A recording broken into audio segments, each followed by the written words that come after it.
Even ওকে ইনজেকশনও push করা হয়েছিল, সেটা কিসের ইনজেকশন জানি না। আমি ডাকসুর সাবেক ভিপি এবং গণ অধিকার পরিষদের সভাপতি নুরুল হক নূরের স্ত্রী মারিয়া আক্তার বলছি। গত 20 তারিখ ভোর রাতে দেশের চলমান পরিস্থিতির প্রেক্ষিতে 25শে মার্চের কালো রাত চোখে দেখিনি, বাট বই পুস্তকে পড়েছি। কিন্তু সেই বীভৎসতা আমাদের আমাদের জীবনে নেমে এসেছিল 20শে জুলাইয়ের ভোর রাত 3:20 থেকে 3:45টার মধ্যে।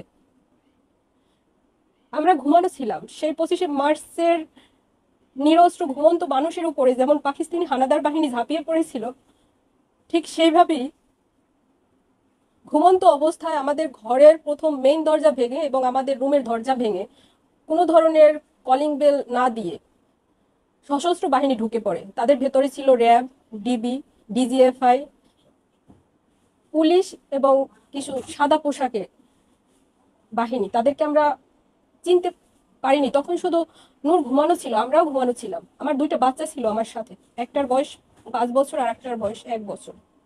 বড় বাচ্চাটা ওর বাবাকে জড়িয়ে ধরে ঘুমিয়েছিল, আমি শুধু উঠতে পারছিলাম, বাট আমি অপ্রস্তুত অবস্থায় ছিলাম। নূর উঠতে পারেনি ঘুম থেকে, ওই অবস্থায় ওকে টেনে হিসড়ে তুলে নিয়ে যায়। আমি বারবার জিজ্ঞেস করতেছিলাম আপনারা কারা, আপনাদের পরিচয়টা একটু বলুন, বাট ওরা কোনো কথা বলেনি। সে বিভৎসতার বর্ণনা আমি হয়তো এখন বলতে পারতেছি না, ভাষায় প্রকাশ করতে পারতেছি না যে কি হচ্ছিল, নিজে কিছু বুঝতে পারতেছিলাম যে কি হতে যাচ্ছে ওই মুহূর্তে।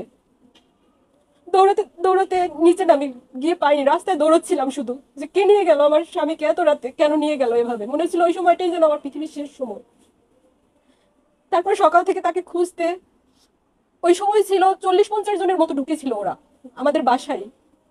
8-10টা গাড়ির মতো ছিল, র্যাবের 2টা গাড়ি ছিল, র্যাব 3 এর কয়েকটা হাইয়ে ছিল আর একটা অ্যাম্বুলেন্সও ছিল সাথে। কোন গাড়িতে তোলা হয়েছিল সেটাও আমি জানি না, বুঝতে পারিনি। তো যখন নিয়ে যায় তারপরে আমরা খোঁজা শুরু করি, ডিবির কার্যালয়ে যাই, র্যাব 3-তে যাই, স্থানীয় নিকটস্থ থানায় যাই, বাট ওরা কেউ আমার নূরকে কোনো সন্তান দিচ্ছিল না। যে প্রশাসনিকভাবে যদি ওকে গ্রেপ্তারও করা হয় বা ই করা হয়, সেটা তথ্য তো আমরা সাধারণ মানুষ হিসেবে বা হিসেবে কোন কারণে তাকে নিয়ে গেল সেটা তো তারা বলবে, কিন্তু কিছুই বলেনি। আমরা দাঁড়ে দাঁড়ে ঘুরতেছিলাম। তারপর অনেকবার খোঁজার পরে অনেকটা ঘন্টা চলে যায়।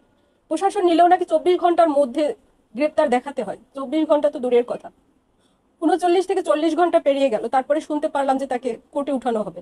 কোর্টে গেলাম, তো ওই চত্বর থেকে আমি অসুস্থ মানুষ, 6 মান্থের কথাগুলো হয়তো একান্তই ব্যক্তিগত, এগুলো কখনো পাবলিকলি কেউ বলে না।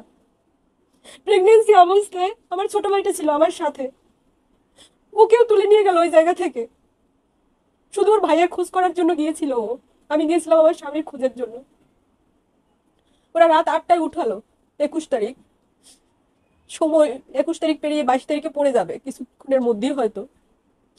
সে 8টার পরে তাকে কোর্টে উঠানো হলো। আমরা কেউ তাকে একটু চোখের দেখা দেখতে চেয়েছিলাম আদালতের কাছে, এতটুকুই ছিল, কিন্তু সেই সুযোগটুকু আমাদের জন্য হয়নি।